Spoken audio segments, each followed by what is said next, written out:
লাইলাতুল কদরের রাতে 5টি আমল মিস করবেন না। অবশ্যই আমলগুলো করার চেষ্টা করবেন। লাইলাতুল কদর কিভাবে পাবেন, কিভাবে বুঝবেন যে এটা লাইলাতুল কদর হবে কিনা?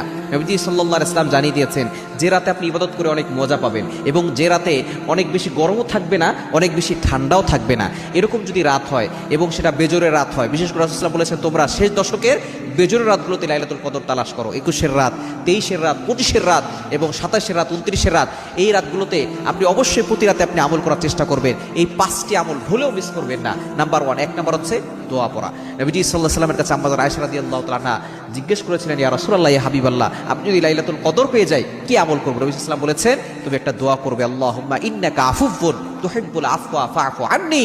তাহলে আপনি এই দোয়াটা পড়বেন, হে আল্লাহ আপনি ক্ষমাশীল, আপনি ক্ষমা করতে পছন্দ করেন, আল্লাহ আমাকে ক্ষমা করে দেন। এই দোয়াটা আপনি পড়বেন, 1 নম্বর আমল। 2 নম্বর আমল হচ্ছে আপনি কোরআন তেলাওয়াত করবেন, বিশেষ করে আপনি সূরা ইখলাস পড়বেন। যদি আপনি একবার সূরা ইখলাস